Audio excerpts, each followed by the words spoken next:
I'm Annie Fett-Cruz. I'm the director of Blessed Tomorrow here at ecoAmerica. I am always, in the time of pandemic, hosting from my home in Vienna, Virginia, which I want to honor as the ancestral home of the Manahoic people. And on today's episode, we are co-hosting with the Evangelical Lutheran Church in America, or ELCA for short, which is one of the largest Christian denominations in the US, with nearly 3.3 million members and more than 8,900 worship communities in 50 states and the Caribbean. And we'll be discussing how the ELCA is moving its environmental leadership beyond apology, or beyond just preaching and teaching and discussing the role we've maybe have played in environmental degradation and harm, and instead to embrace bold action rooted in their unique faith tradition, scriptures on issues like environmental racism and climate change. And our guests are all traveling to the UN conference on climate change, or COP26, in Glasgow in a few weeks, and their leadership leading up to, during and after that international event is huge. So if the ELCA can embrace this kind of bold and ambitious action, hopefully other faith traditions and communities can and will too. So let's get into our discussion and learn what they're doing and how you can help. So please join me in welcoming our guests. We have Ruth Ivory-Moore, Program Director for Environment and Corporate Social Responsibility with the ELCA. We have Tracey DePasquale, the Director of Lutheran Advocacy Ministry in Pennsylvania, or LAMPA. We have Vance Blackfox, who is the Desk Director for American Indian, Alaskan Native Tribal Nations with the ELCA, and Larry Ryan, who's a member of the Delaware-Maryland Synod's ELCA Creation Care Ministry team and a Blessed Tomorrow ambassador. So welcome everyone. It's so great to have you here.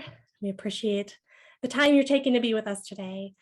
I just want to dive in. Let's dive into this important conversation. So I'm going to start with you, Ruth, and I wonder if you can talk about why the ELCA is moving beyond apology on issues of the environment like climate change, and what does this mean and why is it important? So I'll start with you.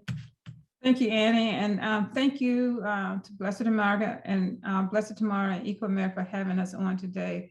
This is such an important topic for us, for the church, for the ELCA. You know, the late Congressman John Lewis, in a speech to a graduating class at Bates College, urged the graduates to take action by stating, "You must find a way to get in the way, get in good trouble, necessary trouble. You have a moral obligation, a mission, and a mandate. When you leave here to go out and seek justice for all, you can do it. You must do it." This good trouble principle aligns very well with our Lutheran and our Christian call to be stewards of creation, saving our home earth from the destruction that's caused by humanity, while advocating for justice for all of God's creatures. We are truly at a crossroads now in this climate crisis. The ELCA works toward a just transition for achieving a net zero sustainable world that leaves no one behind. Just transition requires sustainability, a world where resources are sufficient for current generations without sacrificing future populations. So we have to get on track for reaching a net zero greenhouse gas emission by 2050. And we must focus and we must work now. We are truly in a situation of crisis right now. Oh yeah, and I know there's so many of us who are talking about this and feeling a sense of urgency, but also how important it is to let others know that and to bring others along with us, which I just want to applaud the church's efforts in this regard. And I'm curious if anyone else, Tracey or Larry or Vance, would like to share your thoughts on this as well. You know, what does this mean for the church to be leading on climate in this moment, and why do you find it important?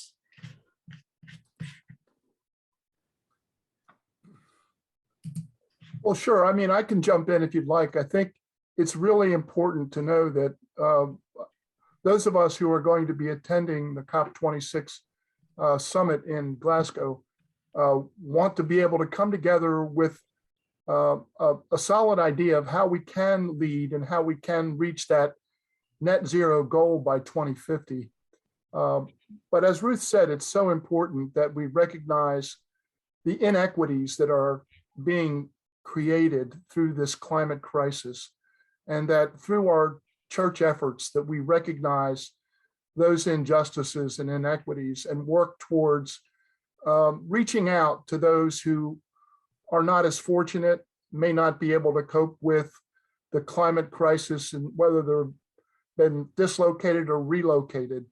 The church has a big role to play in helping those churches and those members of churches that are victims, if you will, of the climate changes that we are seeing. And I echo what Ruth and Larry have said. And for us as church, it's important to be in this space as a way of accompanying our siblings around the globe, especially those who are most affected, and to let them know that Lutherans in the US and particularly even in our state want to be in relationship with them, and that we look to them as well for guidance in how we can respond as church together to the threat that is climate change. Vance, I'm curious, with your important work with indigenous communities here, what does the church's leadership on environment and climate, what does that mean, and how is it different than maybe the others in the traditional environmental movement, and where are you seeing the most urgent need for advocacy right now? Sure. No, thank you. Sorry, I had to jump off real quick. Technical issues, but I'm back.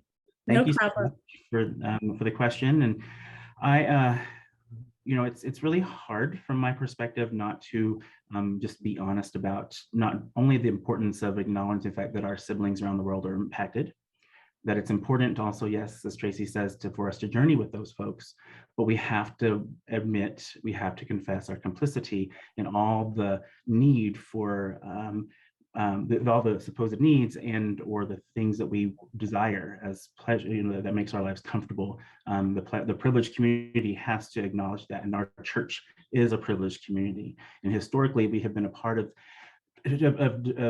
making sure that we've done a good job of, harming Mother Earth. We just have.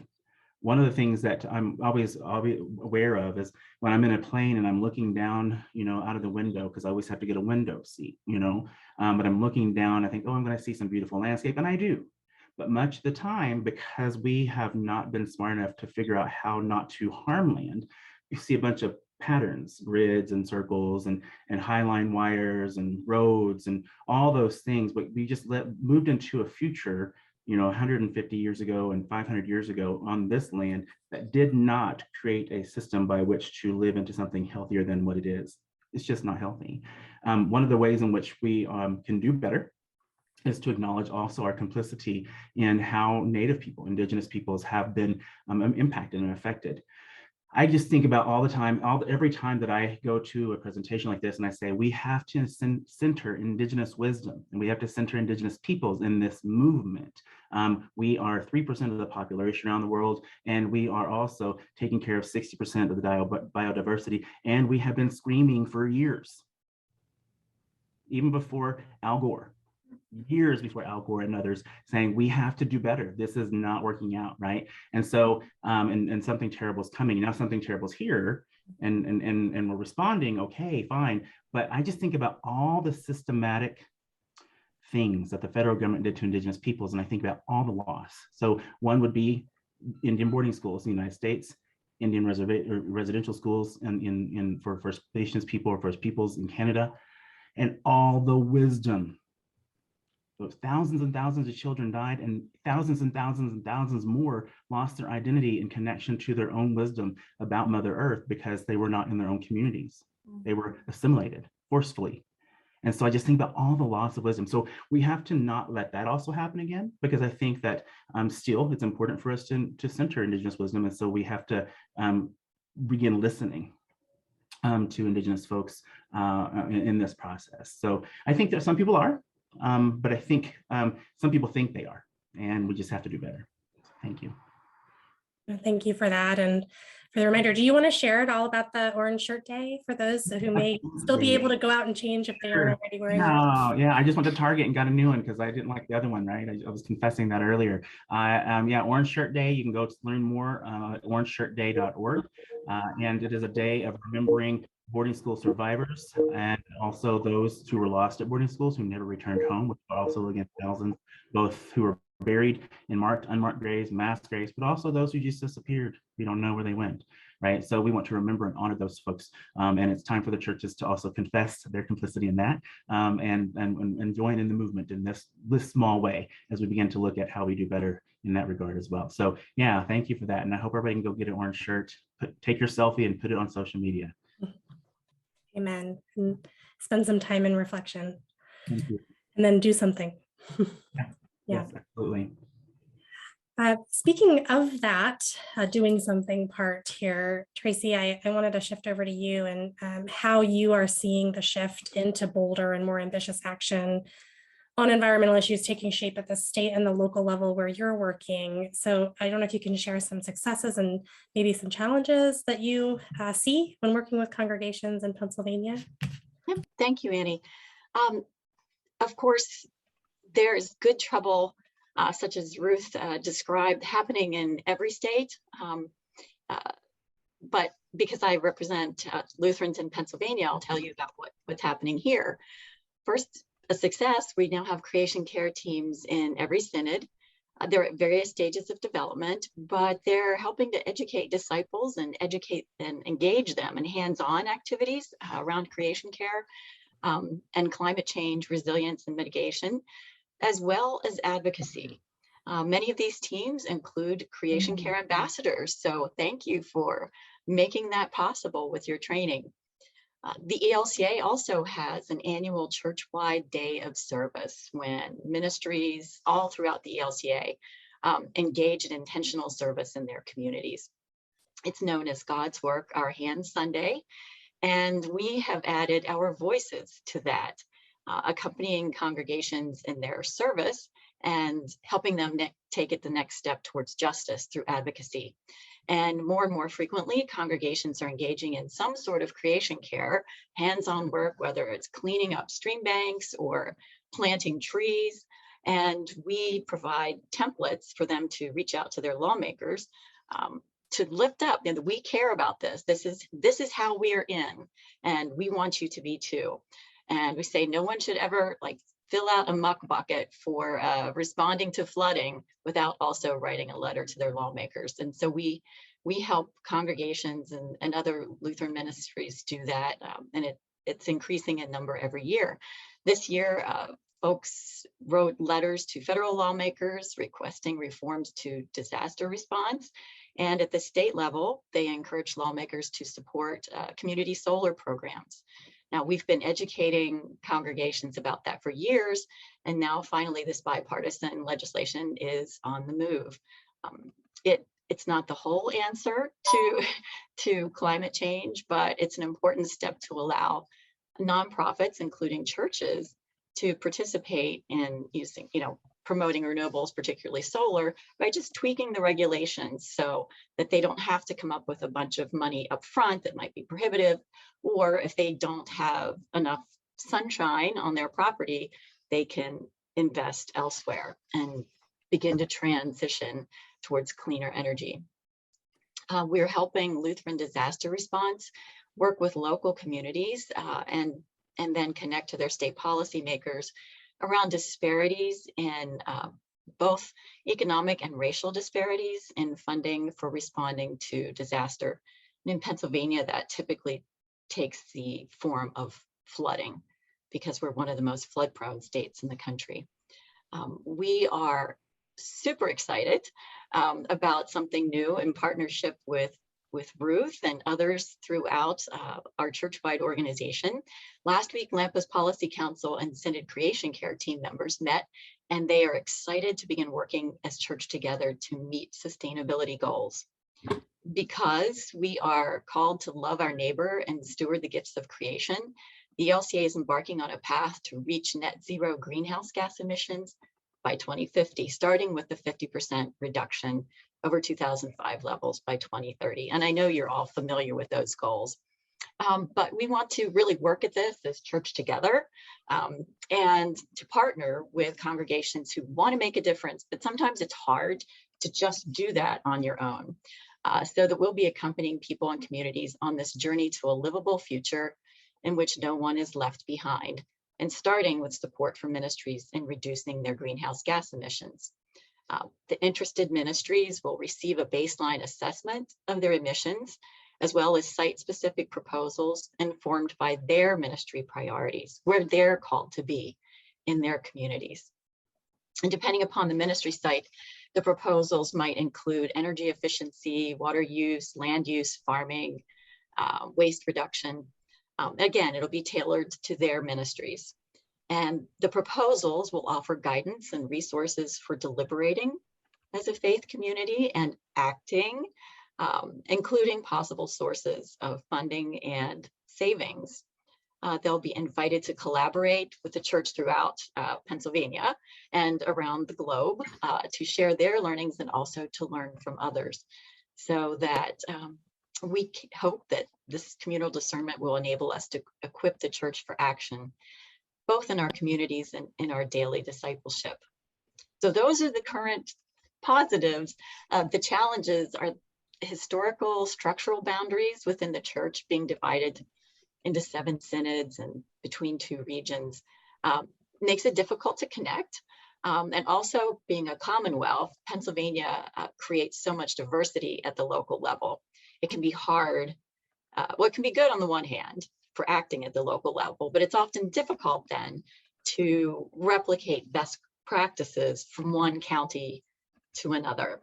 So LAMPA is addressing that because we represent all of the synods in Pennsylvania by supporting these creation care teams in all of the synods, beginning to convene them on a regular basis for updates on state and federal policies, and then to enable them to support one another and share their best practices. Powerful. I am so excited about the work you're doing. And I just want to share, I was just speaking with a colleague who works to organize in the Jewish community about the importance of helping congregations and worship communities take the greening work that they are eager or doing now and elevating that up to advocacy. And I love your example of being able to share the success stories and asking policymakers to follow in our footsteps as constituents and take action as well. That's powerful. And I hope others can and will replicate that on the call if that's something that you have the power to do in your local jurisdictions. So speaking of, Larry, I'm curious, I mean, you're in Delaware and Maryland. What does this look like for you and your community? Well, thank you, Anita, and thank you, Tracey, for updating everything that's going on in Pennsylvania. We are actually not very far away, and we do some cooperative work. At the church that I belong to in Ocean City, Maryland, we're known as one of the few in our synod, the Delaware-Maryland Synod, that actually is at net zero now. We actually produce more electricity than we use with our solar installation. And the good news about all of that is that we share that information with other churches in our synod who desire to go solar at no cost. We actually put no money out in order to become an all solar church. And that's simply done by the power purchase agreement. It's kind of a lease agreement. And the first year, we were able to save over $2,000 from the year previous on our electric bill. So as an example, many churches can do the very same thing. If you're looking for a provider that's willing to do installations for a nonprofit like a church, that can be done. And your church can become a net zero church. Now, we did have an advantage since I was the property chair. We did a real upgrade through grants through the local energy provider, which is Delmarva Power, who they subsidized the replacement of all our commercial refrigeration equipment and kitchen electric use equipment to 70%. So we only had to come up with actually less than 30% of the bill to upgrade all of our lighting and all of our appliances. And we use, in many cases, especially for the 30-year-old refrigerator freezers, 70% less power by going to the 5-star, Energy Star new equipment. So that's really what enables us to be actually positive. We produce more electricity than we use. And I would say this also, that through our synod, we have been active in the state efforts to support different legislation. The one that we recently supported that was passed was the the Clean Energy Jobs Act in Maryland. And so many of our parishioners and actually other parishes have been active, engaged with the legislators in the state of Maryland. And just recently, a bunch of us were on a call in front of the Public Service Commission advocating for offshore wind, which has the promise of providing a huge amount of renewable energy. And I would encourage that if you look around at your state and the legislation that is being sponsored, that you too can support the efforts that your legislators may have towards renewable energy initiatives. And this all will help us move toward that goal of being net zero by 2050. And that's a very important goal that we can all work together to achieve.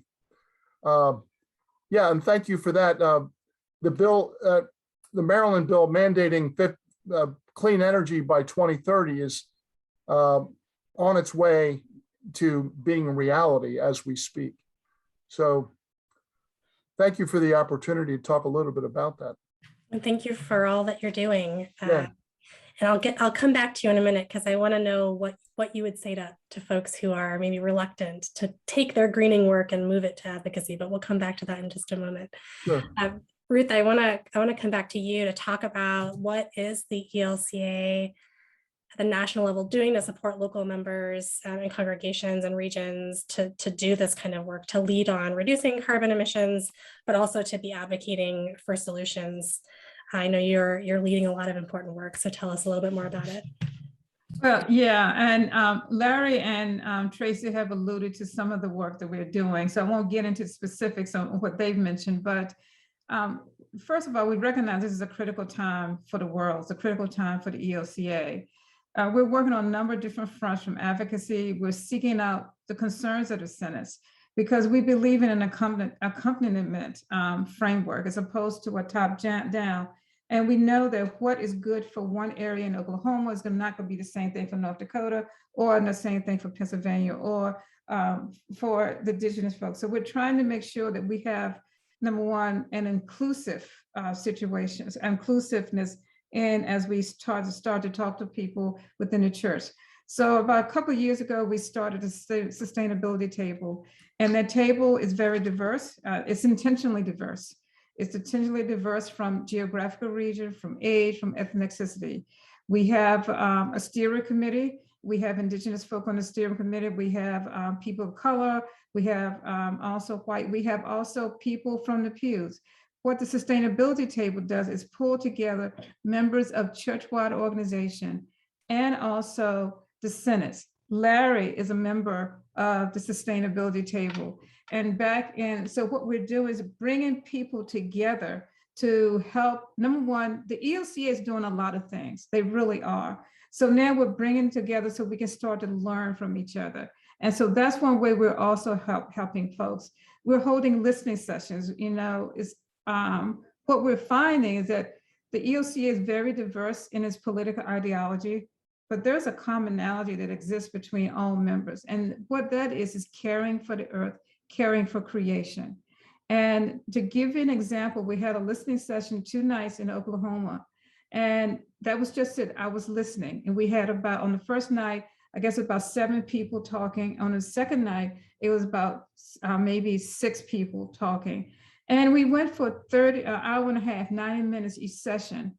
And what was so interesting is because I didn't know the people there, but on the second night, I was told, it came out that the first night contained members who had extremely conservative ideology.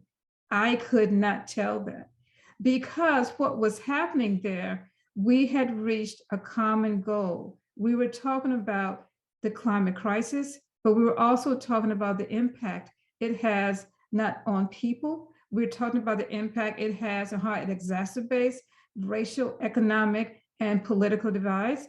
So there are areas that we're finding that we can come to the same place on. We're finding areas of commonality. So what we're doing is working through with those congregations, working with those folks who we can find areas of commonality, and then to branch out for that. Tracey mentioned creation care ambassador training. We're providing training through our partnership, our relationship with ecoAmerica and Blessed Tomorrow, and training about creation care ambassadors. And in addition to that, we're working to find how we can get them more engaged into the work that we're doing as church. We also have on our committee, Lutheran Restoring Creation, Evangelical, who's the executive director there. And as part of that, we're working to be able to find another road into the congregations. What we're trying to do is to make sure that we are being inclusive, we are being fully understanding with the understanding that we do need to move to a just transition, but there's nowhere we can move by leaving people stranded. We need to make sure those communities who are impacted by loss of fossil fuel jobs, the people in Oklahoma, the people in North Dakota, the people in Texas, we have stood on the backs of these energy folks for so long. We have to make sure that when we move on, that we move on in a manner where they are not left behind, nor are the communities left behind. So we have a tremendous effort for, we're looking at just transition, and we're bringing people together through the sustainability table. In addition to that, one thing that's come out of the listening sessions, because we do want to be responsive to our congregations. And so when we talk to them, their concerns help to shape our advocacy work in DC and even also nationally. And we also open up, and we'll talk about this a little bit later, the congregation to go to COP26, the United Nations Framework Convention on Climate Change annual meeting in Glasgow this year. And we're taking people there from the synods. We're taking people there from our seminaries. We're also taking people from churchwide, and we'll, for the first time, Vance will be attending with it, and also a young adult American Indian will also be attending. So our point is to recognize that if we don't include everybody at the table, we're not going to reach the solutions we need to reach. And what we're also extremely focused on is in looking to and drawing upon the expert knowledge from the indigenous folk within our community, because those are the people who really know what it takes. So we do it in an accompaniment fashion, not top down, but looking at it from a grassroots perspective.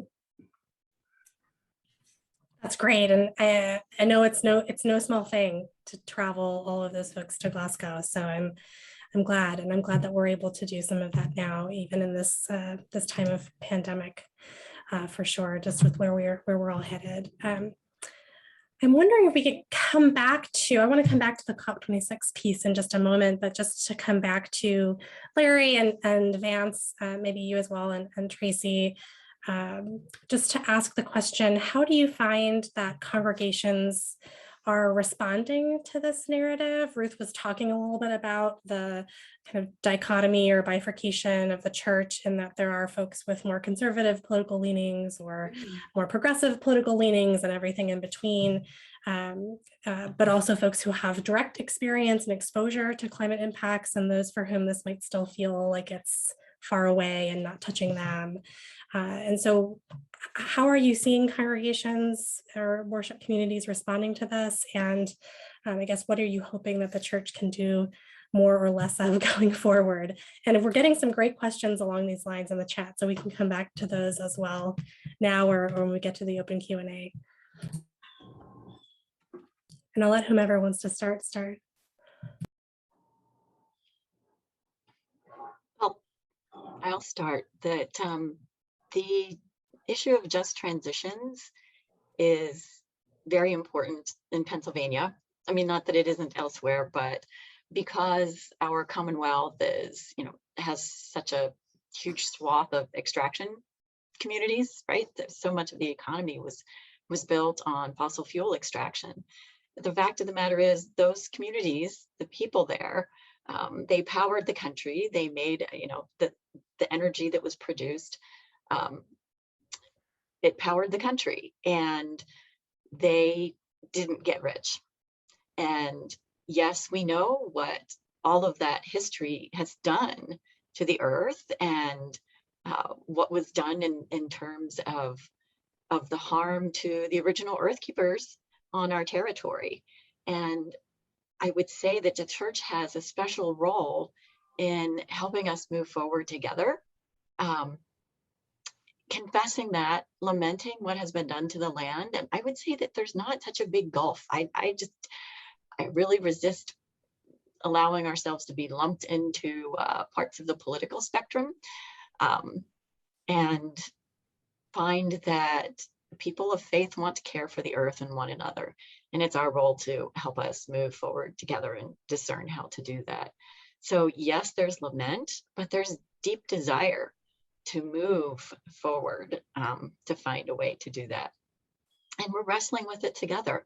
But that's why talking about just transitions is so important, because we don't want to leave anybody behind. Amen. Larry? Yeah, so I would add to what Tracey said, and also what Ruth has said, is that it's so important that we include everybody, because without a broad group of coalition that we can gather, that the changes that we need to make are going to be harder. I do think the changes are beginning to speed up. In our community in Ocean City, the sunny day flooding is becoming more commonplace. There are more people that are being impacted by the visible signs of climate change. So there's an awakening here in our community that has people really desirous of making an impact. And in that way, I think the church can play a huge role, especially when it comes to meeting the needs of those who may have been disenfranchised or may have. We want people to know that we seek the equity that is not often found, and that we want to recognize those people who may not have the means to address these issues, and share with them and be on their side in terms of the types of responses that we have to offer. So going forward, I think our church is going to play a big role as we move towards 2030 and some of the goals. And I know that Vance plays an important role too, because we do have to go to the indigenous wisdom to understand and honor what the earth gives us, because they have a long history and they can teach us such great stuff. I'd like to hear what Vance has to say about that. Vance, please do share us. I know you're a little bit new to your role, so yeah, what is your vision? Yeah, well, it doesn't mean I haven't had tons of visions for the church. I've been working for the ELCA in a variety of capacities for 33 years. So yeah, I've been having this conversation, even as a young person, back, just a couple of years ago. So what I will say though is, first, thank you, Larry, for saying that, and to acknowledging, because it really is about what first, how we value it, right? A lot of times, it's almost like we have this conversation around climate justice for the sake of our continued survival. And we tend to go there because it's becoming pretty much a crisis, right? We call it a crisis now, instead of really also including conversation about why not value our non-human relatives. How do we value our non-human relatives? How do we center them? How do we acknowledge ourselves as humans as the least of these? Because we are, right? I always mimic Vine Deloria Jr. I like to think that I said it at the same time that he did, but I always talk about how it's important for us to remember that there's humans are so needy. We are in order for us to live, in order for us to survive, we depend upon everything for those needs. Every part of creation, every non-human relative, and and at the same, and not just for our needs, but also for our pleasure, right? And it's gotten us in trouble. But there's not one non-human relative, not one, not even our domesticated dogs, because they'll be fine. There's not one non-human relative that's dependent upon humans for anything. And so that makes us the least of these. We're dependent. They sacrifice themselves for us. So I say all that because I want to shift the picture a bit. I'd like for all of us to shift the narrative about who we really are. And maybe, when we talk our Bible talk, when we talk about being the least of these, maybe we're not going far enough in our theological framework around crisis justice, right? Or climate justice, excuse me, creation justice. So I will say that first. And then the other thing I would say is, young people, man, they're on the ground. Native young people are our best teachers right now. Not many of us are willing to go and live at Line 3. Not many of us are willing to go and live at Standing Rock for months and weeks. Some of us will say, oh, I can't afford to do that because we're stuck in that place where we have to have certain things, and we've got to survive in a certain way with certain material items. But I say that because they are really learning and from their elders on the ground there, especially Native people. And I had the chance to guest edit a digital magazine called All Creation, which focuses on climate justice, just recently for this fall edition. And I had these 4 beautiful young Native women who are at the front of this conversation amongst many. And so if you have a chance, check that out, what they've written. You can ignore mine. They have so much more wisdom and knowledge about what needs to happen, and they're passionate about their relationship with the earth, and they let you behind the curtain a little bit. So that's important. I would also say, we talk about the congregations. I've spent so much time working with young people or in Indian country, talking about climate justice or just caring for Mother Earth, that I kind of ignored what's happening in the church. And I know that there are leaders like yourselves who've been caring for Mother Earth, and doing this work in advocacy and other ways for a long time, but it's such a small group of you. And it's like, I want people to know what y'all are doing, right? Not unlike how I want Native people are doing. Because when I've spent time with congregations doing fundraising for Indian ministry or doing whatever that has been over the last however long, when I see their conversations, or I'm hearing what they're talking about around climate justice, it really is just about the dollar. It doesn't get beyond solar panels and about the money they're saving. So there might be some of us in the church who are really concerned about climate justice, creation justice, but the 3.2 million others that are in our pews, maybe not in the same place. And so how do we really motivate and put into motion this work that you folks are doing in a real way for folks in the pews? And I think that we can do that. And I'm looking forward to that. So I want them to hear what we're from you folks, right? What I'm hearing today. It's so important to get it to that place. And I'm not so sure we've done the best we can do, but I'm happy to talk through how we can do better at that. Amen, and thank you. I think everyone probably shares that feeling and sentiment. And I do want to get to that in just a moment. I realize I think it's important for Ruth and all of you to talk more about the important work that's going to be happening, the planning work and the work that's going to be happening at COP26, and why the church's presence there is so vital and valuable. So Ruth, I'll start with you, and if you want to talk a little bit more about that. And then to Vance's point, what is the hope and goal for post COP26 coming back to the US and really activating the church more? Yeah, thanks a lot. COP26 for so many reasons is the most significant COP since 2015, when the Paris Agreement was reached. And the best way I can say is that we have to be all in. We have to be all in. And we're doing a number of different things. And it didn't just start a month away, COP26, it's October 31st through November the 12th. We've been working here ever since we started on this journey. And we're doing it with a number of different collaborative partners.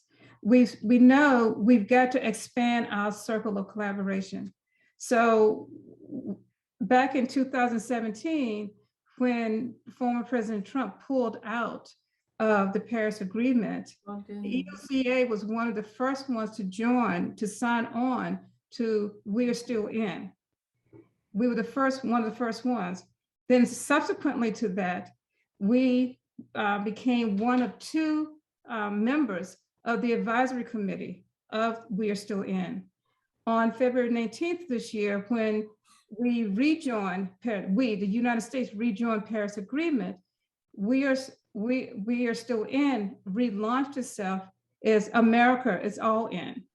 We're part of that group. So we're planning with that to attend COP. In addition to that, we've held and continue to hold, ecumenical and interfaith dialogues and consultations in preparation of that. We're working very closely with the Lutheran World Federation in planning activities around the COP. We've been very intentional this year to bring a diverse group, which I spoke of before, to the COP. Diversity in ethnicity, diversity in age, diversity in job function. We have our state people going, like Tracey's going. We have people from the Synods going, like Larry. We have American Indian going, like Vance, and a young man, a young adult American Indian going with us. And then we're connecting with the people globally. And once they get there, Tracey was there last year, so she knows what to expect. But this is probably going to be a much more intense COP because we have so much more at stake. We literally are running out of time, and we have to move from activism to action, which means we've got to continue with the advocacy, we've got to continue with the push, but we've also got to show up and say, what am I doing? What is the church doing here? And we've got to do that. But in addition to that, we're collaborating with different entities. We're collaborating, like before I was on this call, I was on a call with other NGOs like NRDC, Sierra Club, EDS, those folks, and we were talking to OMB. We're talking to OMB, Office of Budget Management and the administration, because we need to be started looking now on getting international climate finance. We know that we can't just work here at home because unfortunately those greenhouse gas emissions do not understand geographical borders. What happens here impacts our brothers and sisters and our neighbors across the world. Whether I live in Tanzania, whether I live in Asia Pac, or I live in Yale, Virginia, we're all in this together. So we know that we need to partner with and collaborate with all types of organizations. We are active members of the Climate Action Network, which is a conglomeration of entities, secular entities and faith-based entities. So what we're doing is taking a delegation of a very diverse group. We're becoming intertwined and integrated into the work. We're planning before, and it doesn't stop on November 12th. It will be continued, that work, because we truly have to move beyond activism and into action because we're in such a critical time. This is such a crossroads. So if you can't understand how passionate I am about this, I hope that comes through because there's really not much as critical right now because climate change is the only thing that I can think of that touches every living soul and every part of creation. But we are charged as human beings, as stewards of creation, to protect those. But as part of protecting them, we also have to be inclusive. I hope everyone can sense the passion and the power behind this. There's real resources and time being invested in this work by the ELCA. I want to come back to and just kind of start with some of the audience Q&A that's coming through. We have a question that's come in from Rob during the registration process that really got us into what some of you have talked about or alluded to a little bit, but which is how to help ELCA members and other people of faith in communities across the country from just talking about their concerns about climate or planting the gardens and putting the solar panels on to trying to move the narrative around the systems level change that needs to happen at the policy level. And for some people, it's hard to move from just lamenting and the confessing part of it, Tracey, as you talked about with their friends and family and maybe their inner circle Facebook groups that they're on, and then going and speaking to policymakers like you help folks do in Pennsylvania, or Larry, like you were talking about, doing the important work of saving money, to Vance's point, which is living our values and being, accountable to the things we're asking others to do, but then taking that to policymakers. So I'm curious if you can help Rob understand, how can that work? How is that work happening? How do you see it potentially being bolstered by your own work or that of the church to bring more people into the advocacy part of it?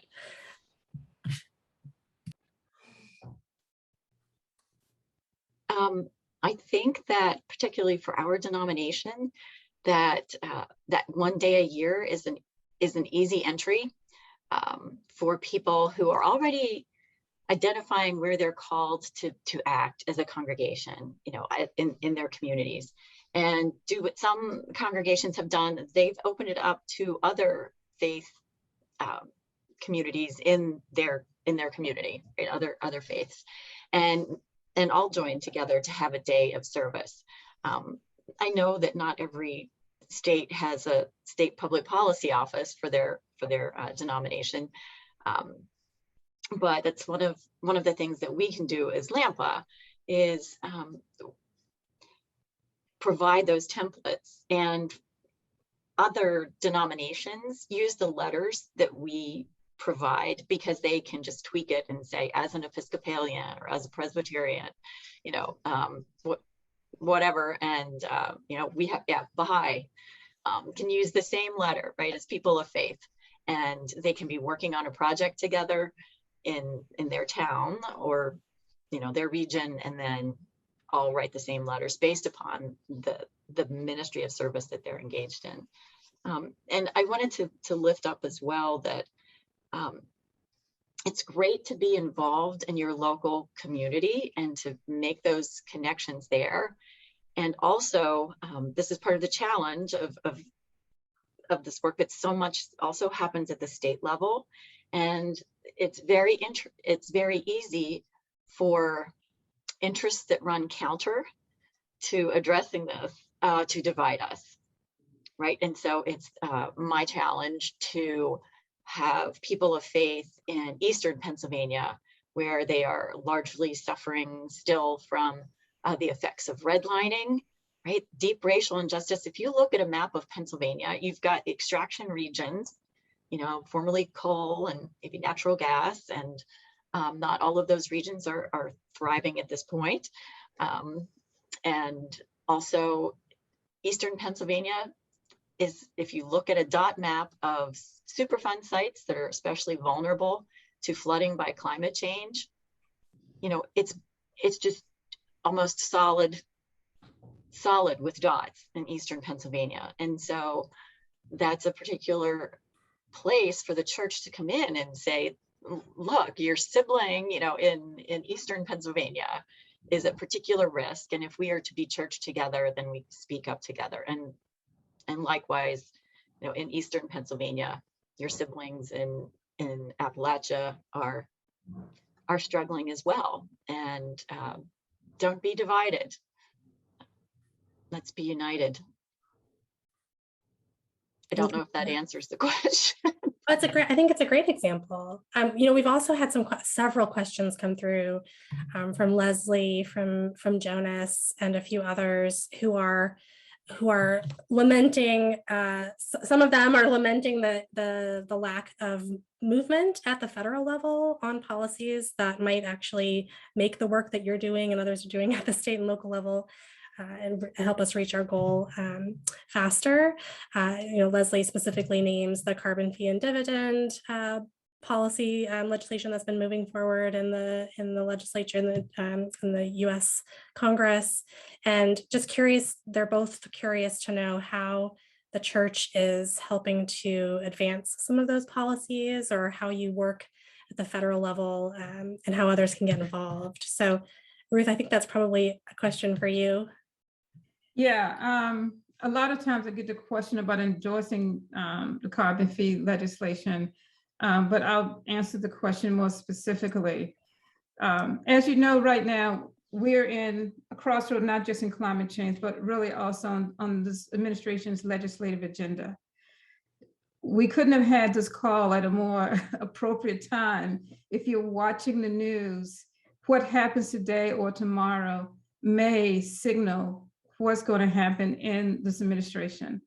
Now, I firmly believe that we're going to get some climate legislation. I believe we're going to get the bipartisan infrastructure bill through, which does contain some climate remedies in it, but it's not enough. It's not enough. But we do have to admit, we do need infrastructure. Infrastructure is key. But to get to what they're calling the reconciliation package, or to get through what they're calling the human infrastructure, is going to be a heavy, heavy lift. It is likely that the carbon dividend, is what most people want to see, will probably not be as part of that. We have to also face the fact that we are in a political society. Whether we like it or not, climate change has become bipartisan. So what we need to do, what we are working on through a number of different fronts, we're working with different partners from faith-based, interfaith. We're also working with our NGOs. I mentioned before the Sierra Clubs, the EDFs. I know there was a letter we wrote to Congress. When I say wrote to Congress, that was for international climate finance for 2023 and beyond, 2022 and beyond. We were one of 86 entities that signed that letter. And this is the first time that we have come together. When I say we in the climate change advocacy community, whether I'm faith-based, whether I'm secular NGO, environmental group, and had that many entities to come together on a letter. We're trying to figure out how to move the Congress. We cannot afford to come away with nothing. That is not an option. When it comes to carbon fee and dividend, as you know, in order for it to get through, it has to pass the House, it has to pass the Senate. And there has to be a groundswell to do that. But what I have been doing, I have made, because through my former positions in industry, I met a lot of people. So I know a number of people who are who are part of the Climate Leadership Council. This is a very conservative group, primarily Republican leaning, one of the co-founders was, former Secretary Baker. They work very well with CCL, the climate lobby group. And we're trying to figure out how to best to move these pieces of legislation through. But right now we're at a crossroads that, I need to be honest with you. A carbon dividend, as much as the economics says what it will do, unless I get Congress, the House and the Senate to agree to pass it, it won't work. But what we need to do is make sure we get significant climate change legislation through. I know that's not the answer that people want to hear, but I have to be real with you. And if we get stuck on one piece, there's going to, in the toolbox, and I think I saw Leslie put this in the chat, there has to be a number of different items in that toolbox. We have got to come up with a toolbox that is functioning. We have to have infrastructure. If we don't have infrastructure, it won't matter if we go to zero clean energy and all the fuels. Because right now, to charge, the best way you can charge an EV is through a 400 kilowatt charging station. And that takes 30 minutes. Mm-hmm. So we need infrastructure. We also need to be able to bring the cost down for EVs.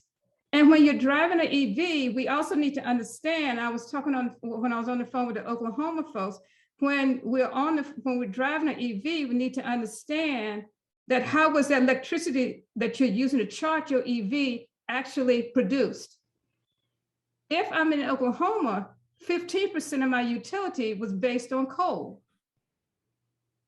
So we have this is such a complicated issue that it's not a one size fit all, nor is there a one solution. So I guess what I want to say is we're working on this from every front, from a carbon fee to infrastructure to everything. And we have to look at the whole picture. As we drive to batteries, we're also bringing in other metals and to produce that battery. That how are they produced? Are they produced in countries which are utilizing labor that we don't approve of? So I want you to understand that we are looking at this holistically and from the principles of justice and equity. I hope that answers the question. Thanks, Ruth. And I know we're running out of time, and there have been so many great questions coming in. I hope what you take away from Ruth's piece is a call to action, that lifting up your individual voice with your policymakers at the local, state, and national level is critically important, because any reluctance to move any of these policies forward can be rooted in one or two individuals. We're seeing that right now in the way that the Congress is made up, and those folks need to hear from their constituents. They need to hear from faith voices who can often bridge that partisan divide that everyone's referenced or alluded to. And so your voice matters, and we're all here to help you. And to Vance's point, there is great work happening. We've had some important questions come in on issues like doctrine of discovery and how individuals, but the church also can be taking action on that, not just talking about it or lamenting it, as Tracey referenced. I don't think we're going to be able to get to that today, Vance, because we just got 2 minutes left, but I'm actually going to issue a call that maybe we do an additional episode in the future just on that topic. I think that that's important enough for us to spend an entire time together talking about. We will be writing a blog about everything we've talked about today and share all of the great questions and resources, and maybe try to get to some of the additional questions that come in. I want to say thank you for all of the audience's great participation today, for the powerful comments coming from all of our speakers. We're just so grateful to have you on with us and for your work. So with that, I'm going to transition us here into our closing. I'm so sad to say goodbye. But I want to say again, thanks so much for everyone for joining. I want to encourage you to check out the Evangelical Lutheran Church in America's website, elca.org/environment, where you can find resources, training, policy, and engagement opportunities. We're running a training on Monday with the ELCA, an ambassador training where you can learn to become an advocate in your own community. So if you're interested, check it out. The registration link has been chatted here. And with that, make sure you're checking out our YouTube channel, ecoAmerica.org, where we host all of our recordings there after the fact. Make sure you're engaging with us using the hashtag Let's Talk Climate, and be sure to subscribe, like, and share all of this for the latest thought leadership, resources, and future episodes on climate action and advocacy. Also, please check out our previous episodes. We just did one with the Christian Church Disciples of Christ, having a similar conversation about how they're approaching this work. So if you're interested in hearing from another faith tradition, that might be of interest. And are you doing good work? Are you doing good work in your community advancing climate solutions? Please consider applying for the American Climate Leadership Awards. We will be awarding those at the end of March next year. There is a monetary prize associated with them, and we're looking to raise up and recognize successful replicable climate programs and efforts. So you can find out more information at ecoamerica.org.